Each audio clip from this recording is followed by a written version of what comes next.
अस्सलाम वालेकुम फ्रेंड्स, कैसे हैं आप सभी लोग।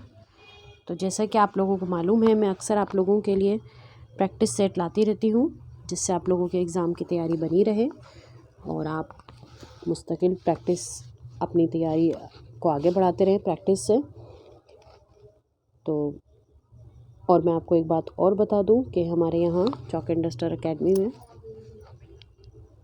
20% का डिस्काउंट चल रहा है ऑल कोर्सेज़ पर।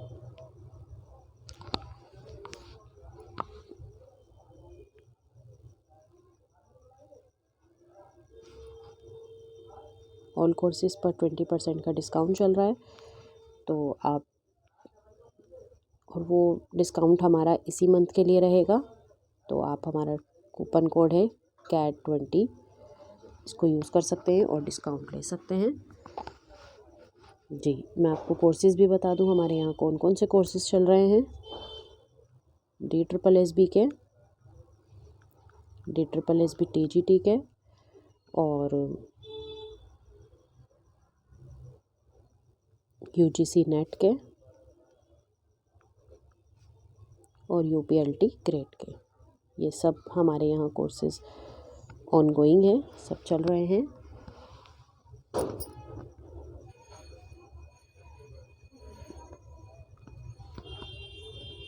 चलिए तो शुरू करते हैं हमारी आज की क्लास।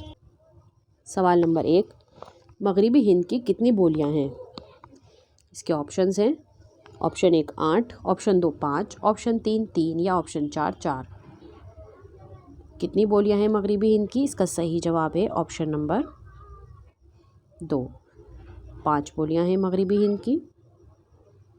सवाल नंबर 2, उर्दू का मौलिद व मस्कन पंजाब है, ये किसका नज़रिया है?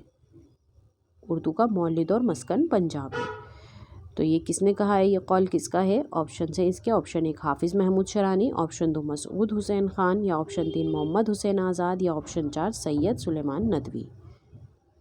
इसका सही जवाब है ऑप्शन नंबर 1, हाफिज़ महमूद शरानी का ये नज़रिया है कि उर्दू का मौलिद और मस्कन पंजाब ही है। सवाल नंबर 3, उर्दू सिंध में पैदा हुई, ये किसका नज़रिया है? इसके ऑप्शन हैं। ऑप्शन 1 हाफिज़ महमूद शरानी का, ऑप्शन 2 मसूद हुसैन ख़ान का, ऑप्शन 3 मोहम्मद हुसैन आज़ाद का या ऑप्शन 4 सैयद सुलेमान नदवी का। इसका सही जवाब है ऑप्शन नंबर 4, सैयद सुलेमान नदवी का नज़रिया है ये कि उर्दू सिंध में पैदा हुई है। सवाल नंबर 4, किस मुहक्किक का ख्याल है कि उर्दू ब्रिज भाषा से निकली है?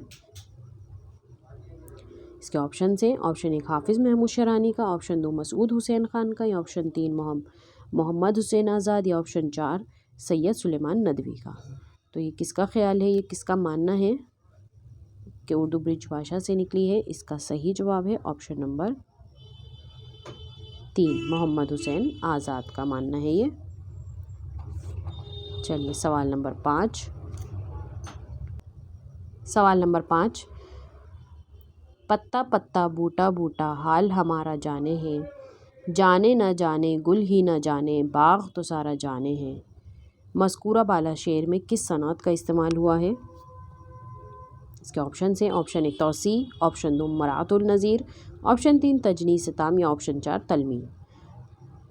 तो इसमें कौन सी सनअत इस्तेमाल हुई है? इसका आंसर है ऑप्शन नंबर 3 तजनीस ताम। चलिए सवाल नंबर 6, तशबीह क्या है? इसके ऑप्शन हैं। मुज़क्कर है या ऑप्शन 2 मुअन्निस है या ऑप्शन 3 दोनों है या 4 इनमें से कोई भी नहीं है। तशबीह क्या है? इसका सही जवाब हो जाएगा ऑप्शन नंबर 2 मुअन्निस है तशबीह। सवाल नंबर 7, जिसको तशबीह दी जाए उसको क्या कहते हैं? इसके ऑप्शन हैं। ऑप्शन 1 मुशब्बा, ऑप्शन 2 मुशब्बा बा, ऑप्शन 3 वजह तशबीह या ऑप्शन 4 आदाद तशबीह। इसका सही जवाब है ऑप्शन नंबर 1 मुशब्बा। जिसको तशबीह दी जाए उसे मुशब्बा कहते हैं और जिससे तशबीह दी जाए उसे मुशब्बा बै कहते हैं। ठीक है, तो हमारा सही जवाब हो जाएगा ऑप्शन नंबर 1। सवाल नंबर 8, सवाल नंबर 8, मसल, आसा, गोया किसकी मिसाल हैं? इसके ऑप्शन हैं, ऑप्शन 1 मुशब्बा, ऑप्शन 2 मुशब्बा ब, ऑप्शन 3 वजह तशबीह, ऑप्शन 4 आदात तशबीह। तो ये सब किसकी मिसालें हैं? इसका सही जवाब है ऑप्शन नंबर 4, आदात तशबीह की ये मिसालें हैं। सवाल नंबर 9, आदात तशबीह का दूसरा नाम क्या है और उसको क्या कहते हैं? इसके ऑप्शन हैं, ऑप्शन 1 मुशब्बा, ऑप्शन 2 मुशब्बा बे, ऑप्शन 3 वजह तशबीह, ऑप्शन 4 हुर्फ तशबीह। इसका सही जवाब है ऑप्शन नंबर 4, हुर्फ तशबीह भी कहते हैं इसको, आदात तशबीह का दूसरा नाम। सवाल नंबर 10, इस्तिआरा के कितने अरकान होते हैं? इसके ऑप्शन हैं, ऑप्शन 1 3, ऑप्शन 2 5, ऑप्शन 3 7 या ऑप्शन 4 6। इस्तिआरा के कितने अरकान होते हैं? तो इसका सही जवाब है ऑप्शन नंबर 1, इस्तिआरा के कुल 3 अरकान होते हैं। जी, इसके 3 अरकान मैं आपको बता दूं कौन कौन से होते हैं। पहला होता है मुस्तार,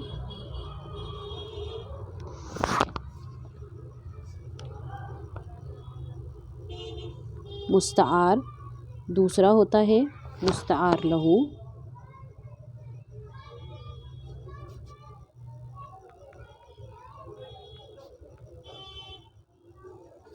और तीसरा होता है मुस्तार मिन्हू। ठीक है, ये 3 इसके अरकान होते हैं, मुस्तार, मुस्तार लहू और मुस्तार मिन्हू। ठीक है, और मुस्तार मैं आपको ये भी बता दूं कि मुस्तार क्या होता है? जो लफ्ज़ मुस्तार लिया गया हो, और मुस्तार लहू जिस पर बोला गया हो, और मुस्तार मिन्हू वो होता है कि जिससे लिया गया हो। जो मिसाल ली जाती है, जिससे ली जाती है उसे मुस्तार मिन्हू बोलते हैं। ठीक है, चलिए आगे चलते हैं। सवाल नंबर 11, उर्दू का पहला दस्तयाब शुदा ख़त कब लिखा गया था? इसके ऑप्शन हैं, ऑप्शन 1 1820 में, ऑप्शन 2 1822 में, ऑप्शन 3 1824 में या ऑप्शन 4 1826 में। उर्दू का पहला दस्तयाब शुदा ख़त लिखा गया था 1824 में। इसका ऑप्शन नंबर 3 सही होगा। सवाल नंबर 12, हाली ने कुल कितनी सवाने उम्रियाँ तसनीफ़ की हैं? इसके ऑप्शन हैं, ऑप्शन 1 2, ऑप्शन 2 3, ऑप्शन 3 4 या ऑप्शन 4 5। इसका सही जवाब है ऑप्शन नंबर 2, हाली ने कुल 3 सवाने उम्रियाँ तसनीफ़ की हैं। इनकी 3 सवाने उम्रियाँ मैं आपको बता दूं। पहली है हयात सादी, हयात सादी, दूसरी है हयात जावेद,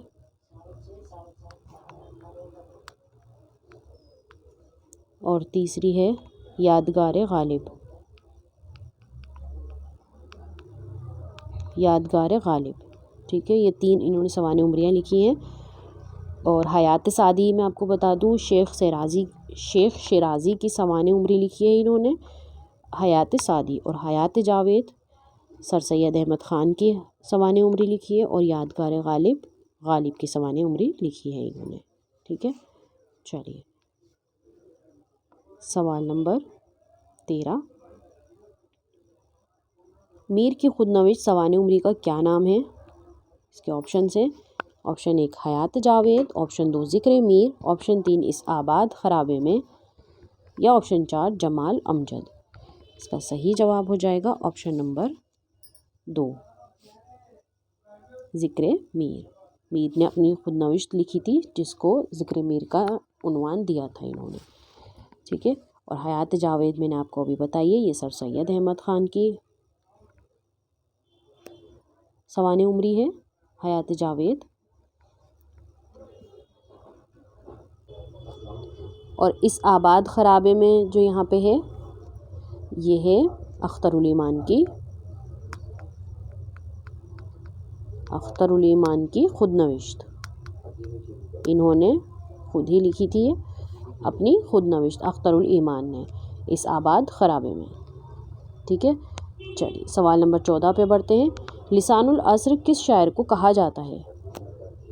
इसके ऑप्शन हैं, ऑप्शन 1 इकबाल, ऑप्शन 2 हाली, ऑप्शन 3 शिबली या ऑप्शन 4 गालिब। इसका सही जवाब है ऑप्शन नंबर 1 इकबाल। लिसानुल अस्र इकबाल को कहा जाता है। ठीक है, चलिए सवाल नंबर 15। सर सैयद के रुफ़क़ा में सबसे कसीर तसानीफ़ किसकी हैं? कसीर यानी कि सबसे ज़्यादा तसानीफ़। इसके ऑप्शन हैं, ऑप्शन 1 सैयद मेहदी अली मोहसिनुल मुल्क या ऑप्शन 2 चिराग अली या ऑप्शन 3 मौलवी ज़काउल्ला या ऑप्शन 4 अल्ताफ़ हुसैन हाली की।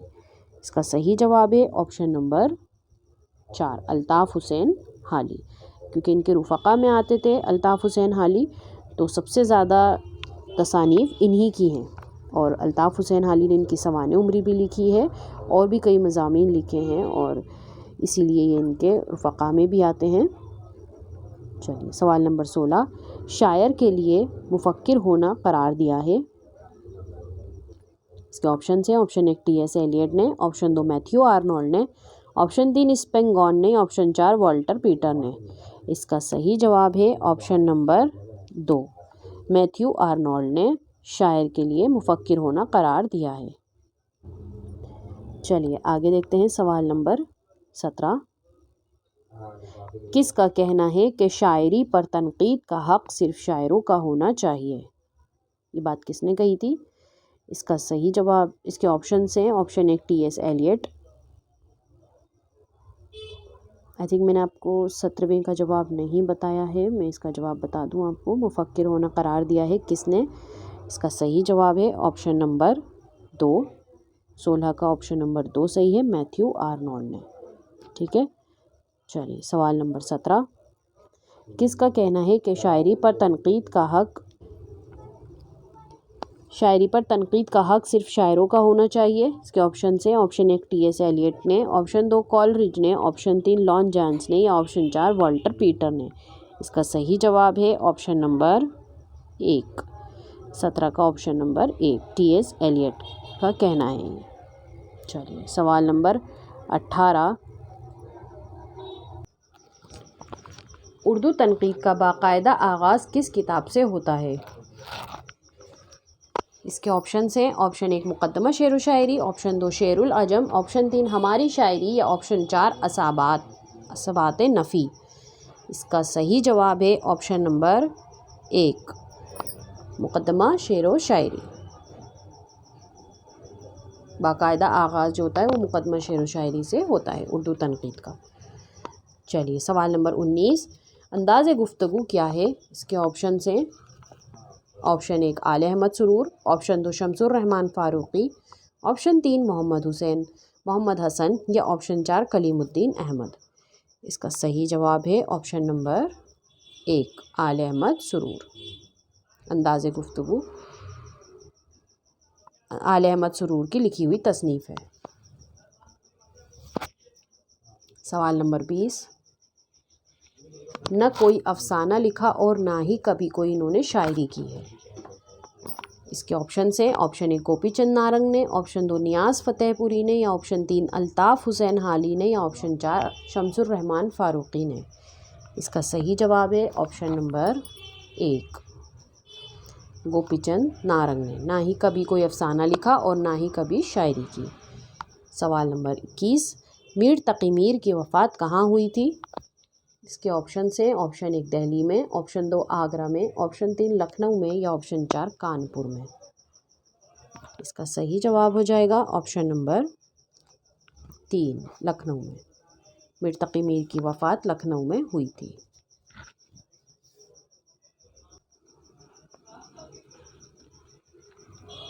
और इनकी वफ़ात 1810 में हुई थी। ठीक है, 1810 लखनऊ में हुई थी मीर तक़ी मीर की वफ़ात। चलिए सवाल नंबर 22। दर्ज झेल शोरा में किसकी पैदाइश 1919 को हुई थी? इसके ऑप्शन हैं, option 1 Majrooh, option 2 Mir, option 3 हसरत, ऑप्शन 4 असगर। तो कौन से शायर की हुई थी पैदाइश 1919 में? इसका सही जवाब है ऑप्शन नंबर 1 मजरू सुल्तानपुरी की पैदाइश हुई थी 1919 में। सवाल नंबर 23, दर्ज झेल शोरा में किस शायर को तरक्की पसंद गज़ल का नकीब कहा जाता है? इसके ऑप्शन हैं, ऑप्शन 1 आतिश को, ऑप्शन 2 हसरत को, ऑप्शन 3 मजरू को या ऑप्शन 4 असगर को।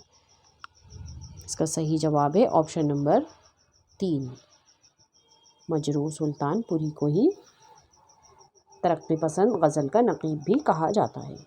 ठीक है, चलिए सवाल नंबर 24, दर्ज झेल में किस शायर की पैदाइश 1927 को हुई थी? कौन से शायर की पैदाइश हुई थी 1927 को?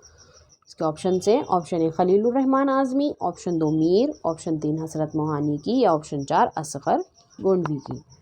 इसका सही जवाब है ऑप्शन नंबर 1 खलीलुर रहमान आज़मी की पैदाइश हुई थी 1927 में। चलिए आगे देखते हैं सवाल नंबर 25, मोहम्मद शफ़ी किसके वालिद का नाम था? इसके ऑप्शन हैं, ऑप्शन 1 खलीलुर रहमान आज़मी के, ऑप्शन 2 मीर के या ऑप्शन 3 हसरत मोहानी के या ऑप्शन 4 आतिश के। तो मोहम्मद शफ़ी किसके वालिद का नाम था? मोहम्मद शफ़ी जी, इसका सही जवाब है ऑप्शन नंबर 1 खलीलुर रहमान आज़मी के वालिद का ही नाम था मोहम्मद शफ़ी। चलिए आगे बढ़ते हैं सवाल नंबर 26, खलीलुर रहमान आज़मी की शादी कब हुई थी? इसके ऑप्शन हैं, ऑप्शन 1 1949, ऑप्शन 2 1957, ऑप्शन 3 1951 या ऑप्शन 4 1953। इसका सही जवाब है ऑप्शन नंबर 1 1949 में इनकी शादी हुई थी। सवाल नंबर 27, नक्श नातमाम किसकी नज़्म है? इसके ऑप्शन हैं, ऑप्शन 1 आतिश, ऑप्शन 2 मीर, ऑप्शन 3 हसरत मोहानी या ऑप्शन 4 खलीलुर रहमान आज़मी।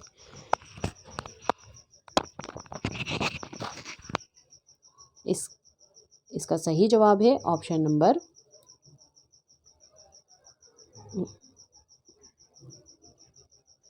4 खलीलुर रहमान आज़मी। नक्श नातमाम खलीलुर रहमान आज़मी की लिखी हुई नज़्म है। अब सवाल नंबर 28, यगाना ने कलकत्ता का सफ़र कब किया था? यास यगाना चंगेज़ी ने कलकत्ता का सफ़र कब किया था? ऑप्शन हैं इसके, ऑप्शन 1 1913 में, ऑप्शन 2 1903 में या ऑप्शन 3 1904 में या ऑप्शन 4 1905 में। इसका सही जवाब हो जाएगा ऑप्शन नंबर 3 1904 में इन्होंने कलकत्ता का सफ़र किया था। सवाल नंबर 29, यगाना अपने आप को किसका मुक़लिद कहते हैं?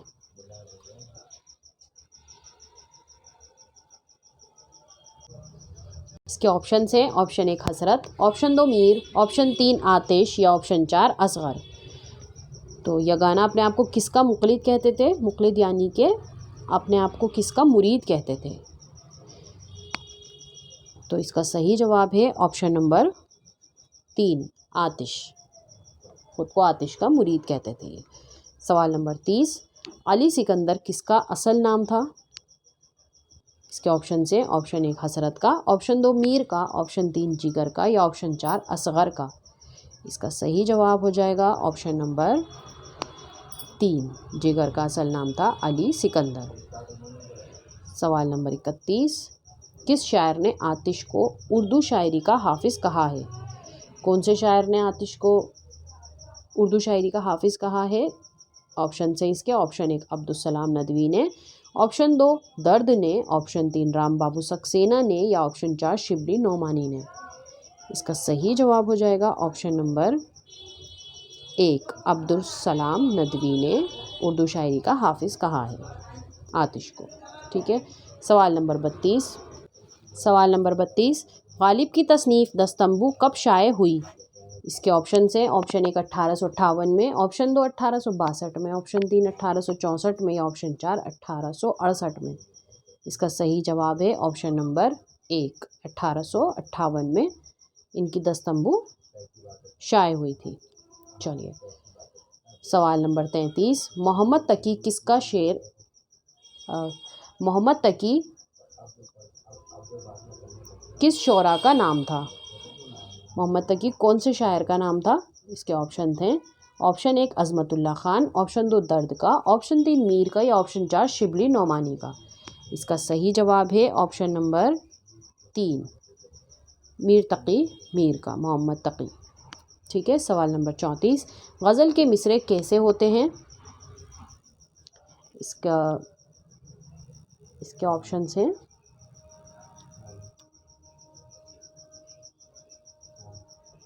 ऑप्शन नंबर 1 ऊपर वाला अलग वज़न में और नीचे वाला अलग, ऑप्शन 2 तमाम मिसरे एक ही वज़न और एक ही बहर में होते हैं, ऑप्शन 3 कोई वज़न नहीं होगा, या ऑप्शन 4 गज़ल के मुताबिक तरह तरह के। इसका सही जवाब है ऑप्शन नंबर 2 तमाम मिसरे एक ही वज़न और एक ही बहर में होते हैं।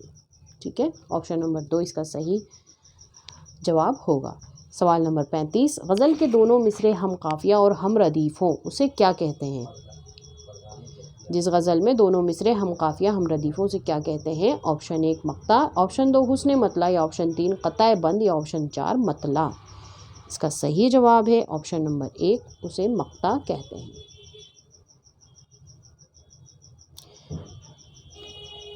मक्ता नहीं, उसे मतला कहते हैं। गज़ल के दोनों मिसरे हम काफ़िया और हम रदीफ़ों उसको मतला कहते हैं। ठीक है। मक्ता तो वो होता है जिसमें शायर अपना तखल्लुस बयान करता है। चलिए सवाल नंबर 36, उर्दू का पहला साहिब दीवान शायर कौन है? इसके ऑप्शन से ऑप्शन 1 मीर तकी मीर, ऑप्शन 2 अमीर खुसरू, या ऑप्शन 3 मोहम्मद कुली कुतुब शाह, या ऑप्शन 4 गालिब। इसका सही जवाब है ऑप्शन नंबर 3 मोहम्मद कुली कुतुब शाह को उर्दू का पहला साहिब दीवान शायर कहा जाता है। सवाल नंबर 37, गज़ल बेवक्त की रागिनी है, ये किसका कौल है? ऑप्शन 1 अज़मतुल्ला ख़ान का, ऑप्शन 2 हाली का, ऑप्शन 3 फ़िराक गोरखपुरी का, या ऑप्शन 4 शिबली नोमानी का।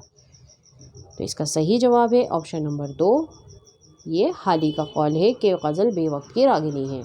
और हाली के मुतालिक और भी कौल मशहूर हैं, क्योंकि हाली ने गज़ल को पसंद नहीं किया है, इन्होंने इसको नापाक दफ्तर भी कहा है। तो हाली गज़ल के ख़िलाफ़ थे, हाली गज़ल को पसंद नहीं करते थे, तो इसलिए ज़्यादातर जो कौल होंगे वो हाली के होंगे जो गज़ल के अगेंस्ट होंगे। सवाल नंबर 38 की तरफ चलते हैं। दर्ज झेल शोरा में कौन अनासिर अरबा नहीं है? इसके ऑप्शन से ऑप्शन 1 असग़र, ऑप्शन 2 जिगर, ऑप्शन 3 वली, या ऑप्शन 4 हसरत। यहाँ पे नहीं पूछा है कौन सा इन दर्ज झेल शोरा में से कौन सा शायर अनासिर अरबा नहीं है। इसका सही जवाब है ऑप्शन नंबर 3 वली। वली तो काफ़ी इनमें पुराने शायर हैं, तो अनासिर अरबा में यही आते हैं असग़र गोंडवी, जिगर मुरादाबादी, हसरत। और चलिए आगे देखते हैं। सवाल नंबर 39, गज़ल नीम वहशी सिनफ़े सुखन है, ये किसका कौल है? इसके ऑप्शन से ऑप्शन 1 अज़मतुल्ला ख़ान, ऑप्शन 2 हाली, ऑप्शन 3 फ़िराक गोरखपुरी, या ऑप्शन 4 कलीमुद्दीन अहमद। इसका सही जवाब हो जाएगा ऑप्शन नंबर 4 कलीमुद्दीन अहमद। गज़ल नीम वहशी सिनफ़े सुखन है, ये कलीमुद्दीन अहमद का कौल है। सवाल नंबर 40, गज़ल में कम अज़ कम अशार की तादाद कितनी होनी चाहिए? इसके ऑप्शन से ऑप्शन 1 4, ऑप्शन 2 6, ऑप्शन 3 5, या ऑप्शन 4 10। तो इसका सही जवाब है ऑप्शन नंबर 3, यानी क्या गज़ल में कम से कम अशार की तादाद 5 तो होनी ही चाहिए। सवाल नंबर 41, हिंदुस्तान का शेक्सपियर किसको कहा जाता है? इसके ऑप्शन हैं ऑप्शन 1 आगा हश्र को, ऑप्शन 2 मोहम्मद हसन को, ऑप्शन 3 प्रेमचंद को, या ऑप्शन 4 इम्तियाज़ अली अर्शी को।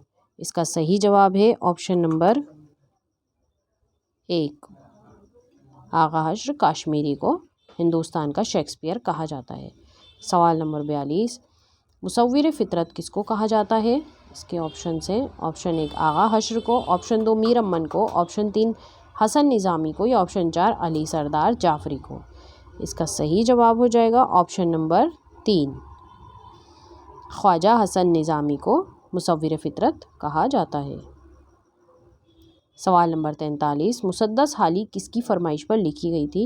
इसके ऑप्शन से ऑप्शन 1 सर सैयद की, ऑप्शन 2 मौलवी अब्दुल हक, ऑप्शन 3 शिबली नोमानी, या ऑप्शन 4 हाली की। इसका सही जवाब है ऑप्शन नंबर 1, सर सैयद की फरमाइश पर लिखी गई थी। मुसद्दस हाली। सवाल नंबर 44, मुरादुल उरूस का सन क्या है? तो इसका सही, इसके ऑप्शंस हैं। ऑप्शन 1 1855, ऑप्शन 2 1980, ऑप्शन 3 1850 या ऑप्शन 4 1869। इसका सही जवाब है ऑप्शन नंबर 4, 1869 में लिखी गई थी मुरादुल उरूस। सवाल नंबर 45, बेदी का अफसाना कौन सा है इनमें से? सवाल नंबर 45, बेदी का अफसाना कौन सा है? इसके ऑप्शंस हैं। ऑप्शन 1 2 हाथ, ऑप्शन 2 पीतल का घंटा, ऑप्शन 3 मोजील या ऑप्शन 4 लाजवंती। इसका सही जवाब है ऑप्शन नंबर 4, लाजवंती। चलिए सवाल नंबर 46, उर्दू पंजाब में पैदा हुई। इसके ऑप्शंस हैं। ऑप्शन 1 हाफिज़ महमूद शिरानी, ऑप्शन 2 महिउद्दीन कादरी ज़ोर, ऑप्शन 3 मोहम्मद हुसैन आज़ाद या ऑप्शन 4 मसूद हुसैन ख़ान। इसका सही जवाब है ऑप्शन नंबर 1 हाफिज़ महमूद शिरानी। उर्दू पंजाब में पैदा हुई, ये इनका ही कॉल है। अभी हमने शुरू में भी पढ़ा था ये। चलिए सवाल नंबर 47, कौमी वतनी शायर किसको कहा जाता है? कौमी शायर किसको कहा जाता है? ये तो बहुत मशहूर है। इसके ऑप्शन हैं। Option 1 Ghalib, option 2 Chakbast, option 3 Iqbal या ऑप्शन 4 आतिश। इसका सही जवाब है ऑप्शन नंबर 2, चकबस्त लखनवी को कौमी और वतनी शायर कहा जाता है। सवाल नंबर 48, तशबीब किस सिन्फ का जुज़ है? इसके ऑप्शन हैं। ऑप्शन 1 मसनवी, ऑप्शन 2 गज़ल, ऑप्शन 3 कसीदा या ऑप्शन 4 मरसिया का। इसका सही जवाब है ऑप्शन नंबर 3, कसीदे का जुज़ है तशबीब। सवाल नंबर 49, रुबाई में कितने मिसरे होते हैं? इसके ऑप्शन हैं। ऑप्शन 1 6, ऑप्शन 2 8, ऑप्शन 3 4 या ऑप्शन 4 3। इसका सही जवाब है ऑप्शन नंबर 3, 4। रुबाई में कुल 4 मिसरे होते हैं। सवाल नंबर 50, दक्कन का शाहनामा किसको कहा जाता है? इसके ऑप्शन हैं। ऑप्शन 1 फूलबन, ऑप्शन 2 कुतुब मुश्तरी, ऑप्शन 3 मन लगन या ऑप्शन 4 अली नामा। इसका सही जवाब है ऑप्शन नंबर 1 फूलबन। दक्कन का शाहनामा फूलबन को कहा जाता है। ये वहाँ की मशहूर मसनवी है। चलिए आज के सवाल हमारे कंप्लीट होते हैं और उम्मीद करती हूँ आप लोगों को पसंद आए होंगे। कोई क्वेश्चन हो, कोई क्वेरी हो तो कमेंट बॉक्स में ज़रूर पूछिएगा। जज़ाकल्लाह।